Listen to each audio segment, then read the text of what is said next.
Hey, welcome back to Not a Good Podcast. This is your host, Robert.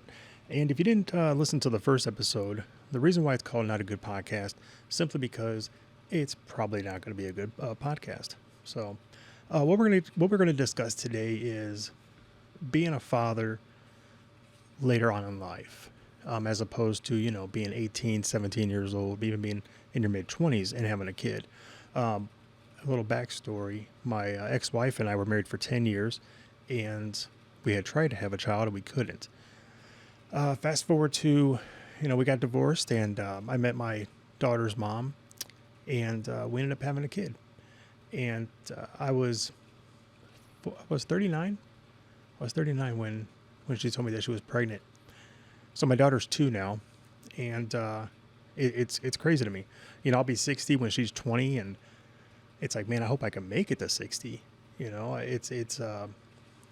With certain health issues or whatever, but it's scary. It really is. Number one, being 41, I should say, being 41 years old, the worst in people.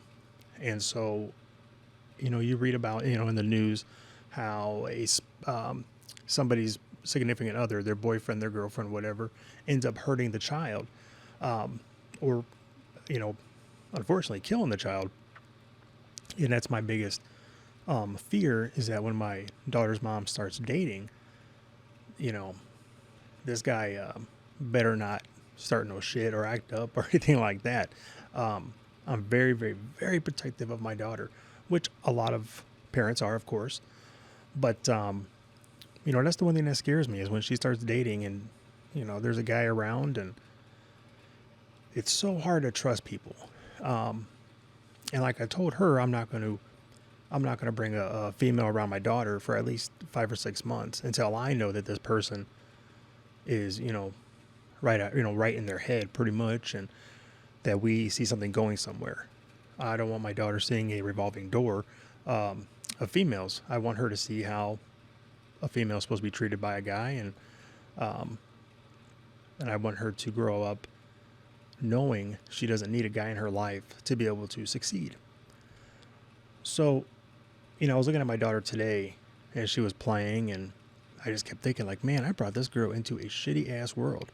Not only with COVID, but with the current state of the government and the censorship that's going on and all of that stuff. It's like she won't have a voice.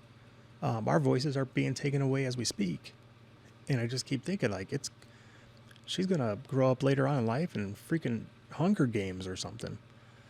So, I just got to do the best I can and teach her the right ways. And, but besides, another person coming into her life, meaning her mother's boyfriend, it's hoping that I do a good enough job of protecting her for as long as I can.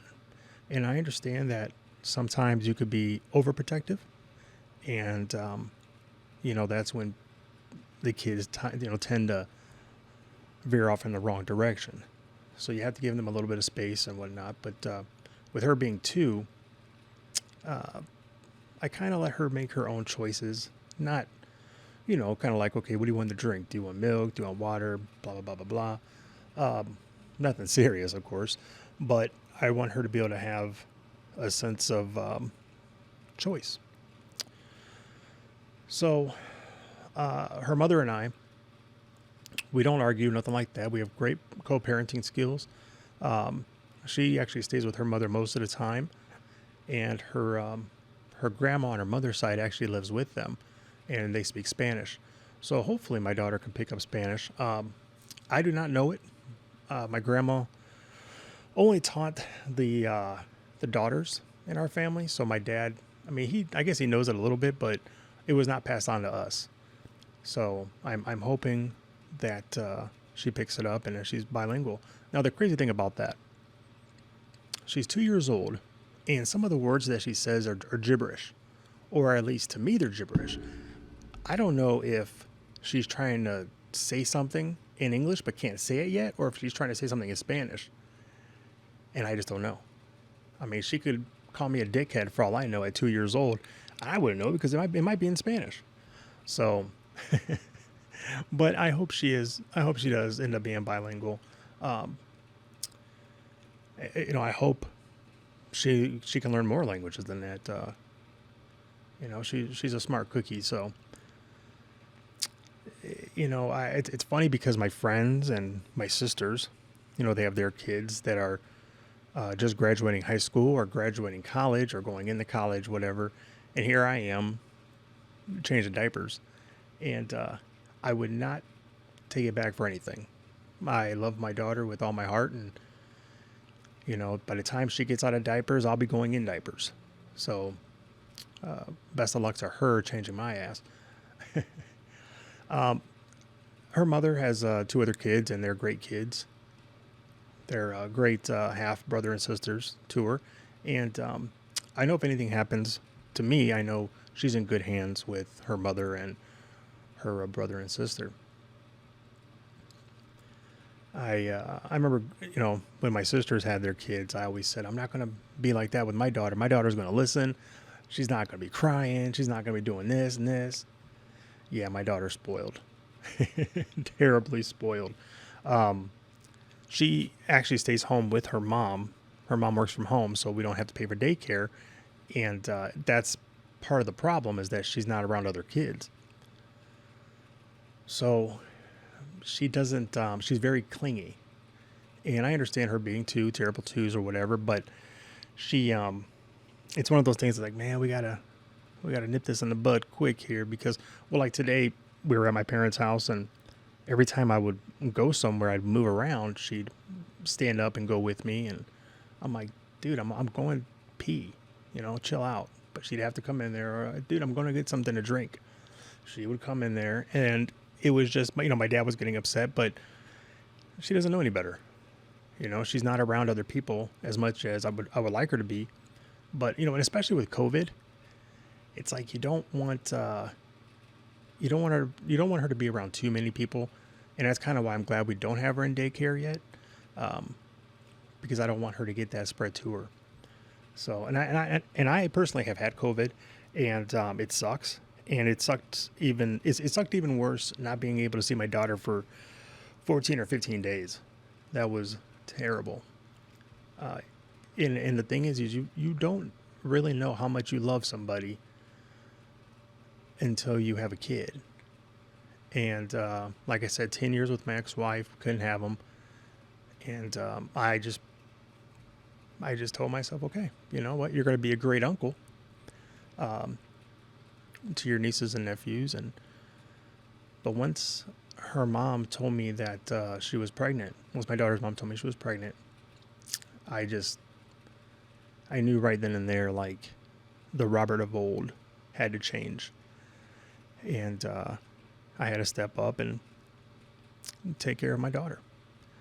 So it's been kind of difficult at times. Her mom and I, like I said, we don't argue, we don't fight, but sometimes we don't see eye to eye. And that's with any, mom and dad. And the one thing I can't stand, though, is when a parent speaks bad about the other parent in front of their kids, or to their kids for that matter. That to me makes no sense. I've so far, the past 2 years, I have not said anything bad about her mom. And I would hope her mom hasn't said anything bad about me in front of our daughter or to our daughter. And granted, she's 2, but it's just the principle of it. In her eyes, mom is perfect. In her eyes, dad is perfect. So I'm not going to throw my 2 cents in there and take that away from her, So yeah. But I guess I'll close for now. I just wanted to give you guys a little talk about being a parent at 40 and having a young child when you're in your 40s.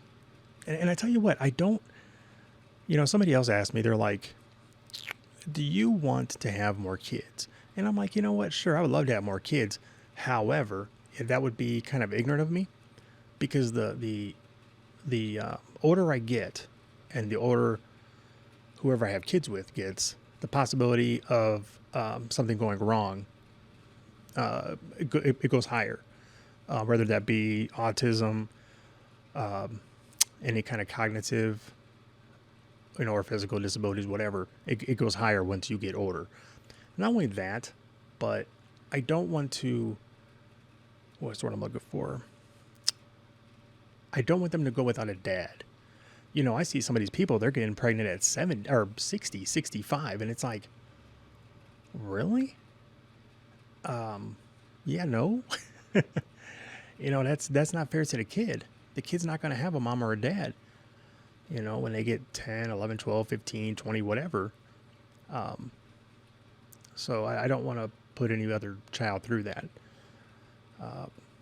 My biggest thing is I'm scared about right now, again, is besides, the other person coming into her life is, the fact that with my age, maybe I get cancer. Maybe I have a heart attack, maybe this and that. And I know I can't think about it, or I shouldn't think about it, but it's stuff that I do think about. And I think, is my daughter going to miss out on having a father? So yeah, it's stuff that I think about, stuff that I probably shouldn't think about because it just worries me. But, like I said, I'm not the only one. I know I'm not the only father out there that thinks like this.